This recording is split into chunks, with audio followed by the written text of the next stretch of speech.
subacute bacterial endocarditis. Dehlen-Fuchs nodules are seen in sympathetic ophthalmitis. They are seen in sympathetic ophthalmitis.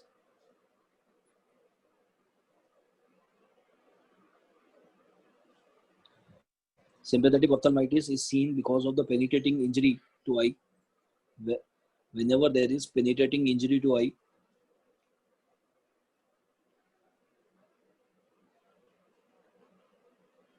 and leading to trauma to ciliary body. If there is trauma to the ciliary body because of the penetrating eye injury, the nearby eye can undergo inflammation that is called as sympathetic ophthalmitis. One more question they can be asked from sympathetic ophthalmitis is, what is the first sign? What is the first sign of sympathetic ophthalmitis? The first sign of sympathetic ophthalmitis is retrolental flare.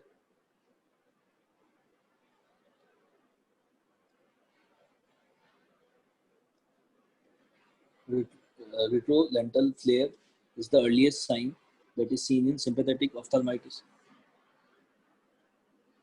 Schremer's test. Schremer's test is basically a dry litmus paper test that is used to diagnose dry eye.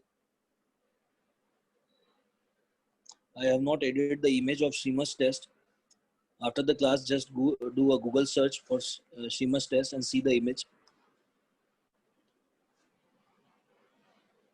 The ability of the eye to see the two distant points distinctly is known as, means what? For example, let's say when you sit let's say you are sitting in your drawing room, and here is your television, and somewhere here behind the television, let's say is on the wall, there is a watch. Now there are two distant objects. This is at a different distance and this is at a different distance. Now our eye can easily differentiate that which object is near and which object is far. Yes, we can easily have a measurement of the depth, that what is the distance between these objects. Yes, which one is far, which one is close. So we can easily identify two distinct points distinctly. This ability is known as visual acuity. This ability is known as visual acuity.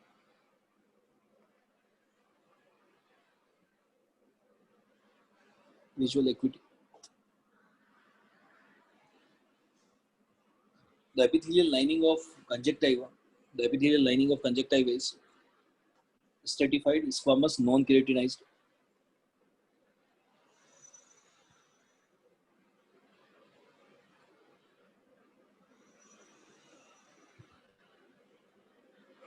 It is non-keratinized, stratified squamous epithelium, conjunctiva. What is the epithelial lining of tonsil? The epithelial lining of tonsil is same, stratified, squamous, non-keratinized. Epithelial lining of vocal cord, same, non-keratinized, stratified, squamous. Epithelial lining of vagina, same, non-keratinized, stratified, squamous. Can I add two more points? What is the epithelial lining of fallopian tube?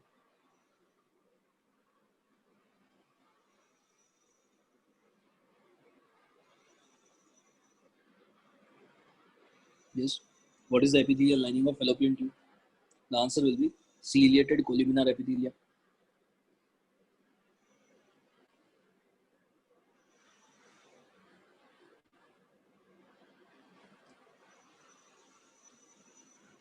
One more we can add, peritoneal cavity.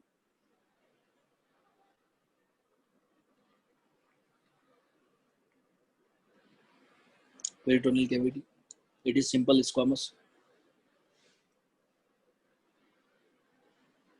Simple squamous epithelium.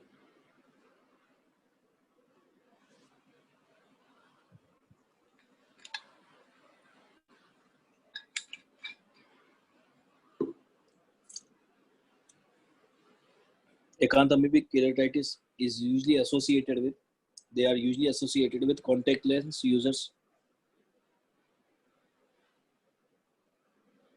So this is an infection of the cornea that is usually seen with the contact lens users. This is a very painful condition. Now, what is the benefit of contact lens over normal spectacles? What is the benefit of contact lens? The contact lens will decrease the peripheral aberrations. Means the peripheral vision will be better in the contact lens because there is no obstacle. Whereas in the when you wear the spectacles, when you wear the normal glasses, then there will be peripheral obstruction. So I can say the benefit of contact lens is there is decreased peripheral aberration. The peripheral vision will be better in the contact lenses. Which HLA is associated with anterior uveitis? The HLA B27 is associated with anterior uveitis. If they say which disease has the strongest association with B27, which disease has the strongest association with HLA B27, then the answer will be ankylosing spondylitis. The strongest is with ankylosing spondylitis. There are several disorders which are associated with HLA B27, and the strongest is ankylosing spondylitis. The second sight phenomena is seen in. What is the meaning of second sight phenomena is, see, for example, they will give you a scenario. See, what they will say is there is a 65-year-old male.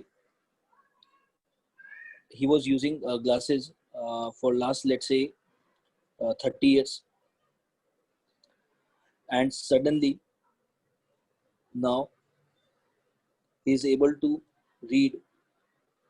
He is able to read without his regular glasses. This is called as second sight phenomena. Earlier, he was using